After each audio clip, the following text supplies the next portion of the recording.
Fred wants to know what can be done during the bye week with the dropsies. Well, the best way to fix the both problems, two birds with one stone, with Rocco missing throws and the receivers drop passes, is for those guys to be on the field or in the practice facility running routes over and over and over and over and over again.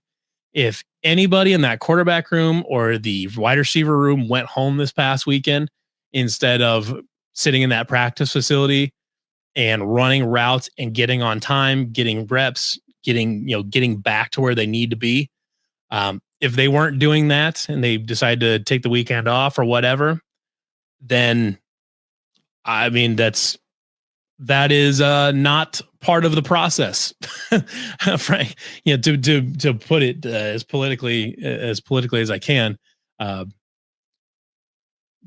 that's not winning football. If you took this weekend off or you went home or whatever it is, instead of trying to get better, trying to fix the drop issues, trying to fix the accuracy issues, that's not winning football. There's something to be said for being able to take a mental break and stuff like that. But you should do that when you can. But unfortunately, the last two games has not earned you taking a Saturday off. Taking that Saturday off on your bye week. So that's how you fix it. You run reps over and over and over again. You're throwing and catching a couple hundred balls on Saturday or something like that. You're doing a lot. You're just running your routes. You're being sharp. Rocco's making good throws. They're making good catches. All that. It's just running reps. That's all there is to it, really. We've talked about this before on Down the Pipe and Natty Light with March, and other times when they've had drop issues, and it's reps and reps and reps and reps. There's not, like a lot there. There's a mental part of it, but the way you get out of the mental part of it is you have to see yourself catch the ball. It's kind of like in golf.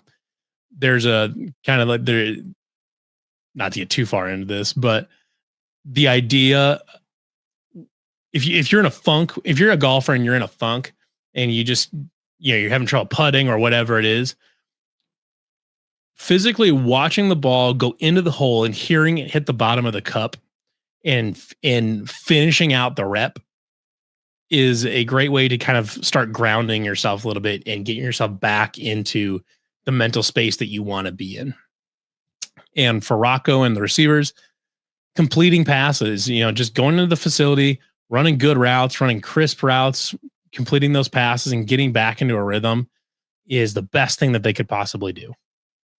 Now, the offensive line needs to get their shit together and do a good job giving Rocco time to throw and keeping him off his butt. But, this is, as far as the pass catching issue, it's just reps. Fortunately, BYU is actually not all that great to give they're not very good at getting to the passer. They don't sack the quarterback a lot. They don't necessarily get a ton of pressures. It's a defensive line that in the running game can move people around a little bit and make it difficult to run, between the tackles against them. But as far as, pressuring the passer and disrupting the passing game with the defensive line, they're not, for as good a defense as they are, they're not as good at rushing the passer as you would think they are. So that's spot. Hopefully they can get some more time and, find and I have faith that they will have a decent game plan for this. The last 2 years, Iowa State's been able to move the ball against BYU, or the last two meetings, I should say, they've been able to move the ball against BYU. Granted, they or the last meeting they were able to move the ball against BYU, but different team. But it's one of those things where if Iowa State executes and they're crisp, they get rid of some of these procedure penalties, the receivers catch the fucking ball, and they get at least a little bit of running game going at some point. It doesn't need to be a dominant run game. You don't need Abu to go for $180 like he did against Colorado. You don't need that. But if you can just keep the ball moving between the 20s, get into the red zone, try to get the touchdown. You don't want to settle for too many field goals, but in this game, a field goal is not necessarily the worst. A field goal isn't a failure. Just because I really think those games will be fairly low scoring. It's BYU is not a high flying team or anything like that. They just want to run the ball. They play good defense, And I mean, it's not like that different from playing stylistically. It's not that different from playing Iowa. Bear Bachmeier is a little bit better thrower than Gronowski is, but both teams are going to want to ground and pound, control the clock, stay disciplined, all that. Don't turn the ball over. Speaking of which, this needs to be a game where I would say needs to get a turnover or two in this game. If Iowa State gets behind in this game, and if BYU is allowed to play with a lead, I have concerns. We'll have to see what the offense looks like, but based on what's been happening now, if Iowa State isn't playing with a lead for most of this game, and they're playing from behind trying to catch up to BYU, I am very concerned, because at some point, BYU's running game can wear down the defense, and they can kind of just take the air out of the ball and just clock, and just sit on their defense basically to try to win the game for them. So if I'm Iowa State, I want to get out to a hot start. I'm trying to get out to a lead and make BYU play from behind all day. Let the crowd get into it. Make this your home game. Make this one of those games that we get. It seems like we get one or two a season where it's just like this big, emphatic home game with a big time crowd. Iowa State comes out and they show out and have a really good game against a good opponent. Last year there was a few of them, but mainly the main one, obviously the main one I think of was the whiteout against Baylor. Baylor was a decent team last year, and you come out and you just dominate that game.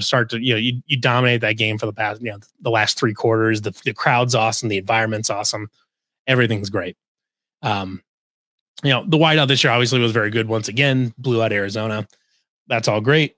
But this is the game. If you're going to have that big, like, soul cleansing home win that we seem to get one or two of those a year, this is a perfect candidate for it. BYU is a good team, but they're not incredible. They beat BYU, they beat Utah, which is great, but otherwise don't have a particularly impressive resume. And even more notable for them is that they're coming off the Holy War, which is an emotionally exhausting week for them. And then they've got to go to Lubbock next week, which they could absolutely be caught looking ahead towards. And so it's kind of a tough spot for BYU. They've got that emotional win at home. They're on the road. They're an underdog on the road as a ranked team against an unranked team. And then they've got a big game next week. That's a trap spot for a lot of teams. So up to this point in the season, BYU, they beat Southern Illinois, wrong season. I'm looking at the wrong season. Damn it. Okay. So start the season, they blasted Portland State, who's bad. They blasted Stanford, who did just beat Florida State, but they're not very good. Blasted East Carolina, bad. They beat Colorado by 3.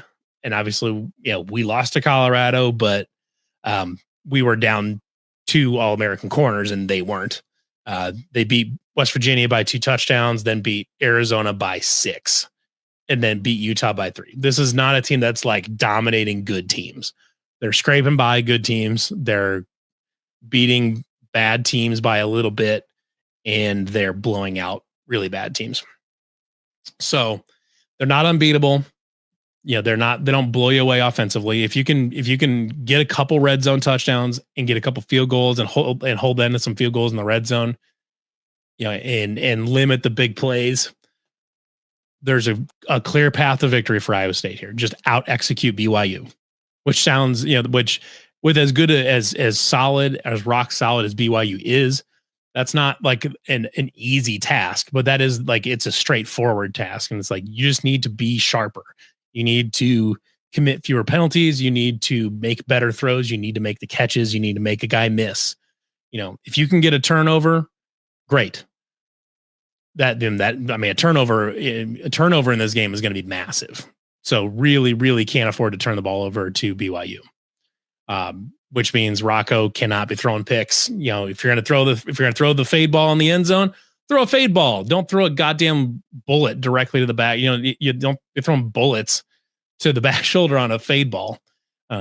get that thing up and let your 6'7" tight ends just out jump the guy that's trying to defend them.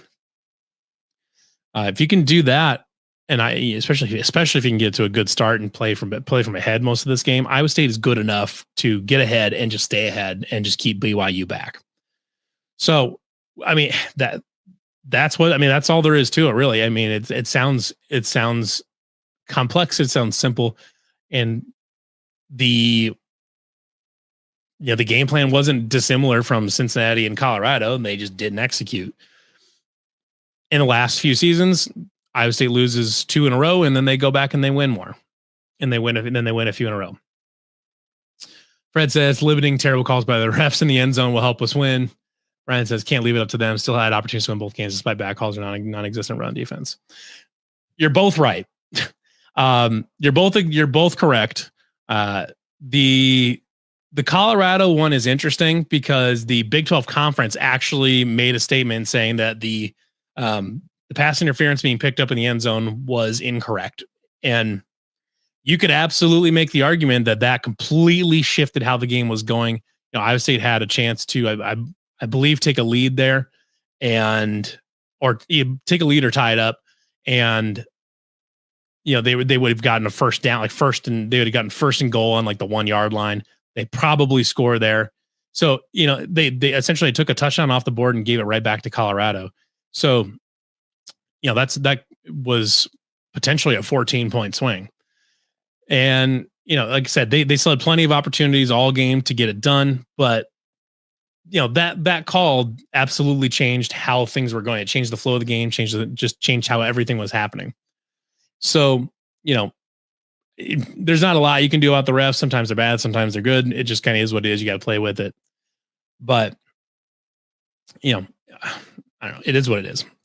However, so I want to talk a little about how I would attack BYU. And especially in this, you need to get better at being you need to get better in the red zone. Specifically, what's confounding to me a little bit is in the middle of the field, Iowa State will they'll spread the ball around. They'll get the tight ends involved. They'll run the pop pass. They'll run, Bramer up the seam. They'll do lots of that stuff in the middle of the field between the 20s. They'll do a great job of spreading the ball around, and they're pretty good at keeping the ball moving. Then when they get to the red zone, they tend to start getting cute. They tend to start running, some screens that they ordinarily don't run. They run some odd running formations like they do. And then once you get inside the 10-yard line, once you get inside the 5-yard line and they start getting into goal line situations, suddenly they turn into this single wing split offense. It's stupid. The running game turns back to the 1970s. And I really do like the Maryland eye that they line up in from time to time. I think it's really difficult to stop when you've got tight ends as good as Iowa State, and you got lead blockers that can really do a great job blocking through the A gap on that type of stuff. That's all great. Or you can run a sneak out of it, that too. But when you start getting in some of these other ones where they get overly cute and it's running plays that take too long to develop and things like that, they just don't work as well. And if you try to get too cute down the goal line, that stuff just doesn't work sometimes. So they need to get more straightforward at the goal line. I mean, you don't want to be predictable, but doing some excessively cute things and trying to kind of 4D chess your way out of this thing isn't always a good strategy. And it hasn't been a good strategy for Iowa State so far this season. Hopefully having Kyle back gives them some confidence and gives them some prerogative to be more aggressive in the red zone, take some more shots. When that way, if you're not terrified of not making a first down on the 20-yard line, if you're on the 20-yard line, you need to get to the 10 to make the first down, but you don't have a field goal kicker that you feel good with outside of extra point situations. All of a sudden, getting to the 10-yard line is your entire focus. When you're in the red zone, getting the end zone should be your focus. And you have a first down available to you if you don't quite make it. But if you're scared of not being able to kick a ball, then suddenly you're scared of not getting to the 10-yard line, not of not getting to the goal line. And you get more conservative in your play calling. You tend to get a little too cute. And you don't try to get chunks of yardage that are otherwise available to you because you're just trying to take the safe play and keep the ball moving. So getting Kyle back, hopefully, I think helps that. And where they are more aggressive, they push for the end zone a little bit harder, knowing that it's okay if we don't make it because Kyle's there. He'll get us 3 points, and we can go and rely on our defense again. So we'll see. I mean, that's my theory. I don't know if that's how it's going to work, but that's my theory, and I like the sound of that.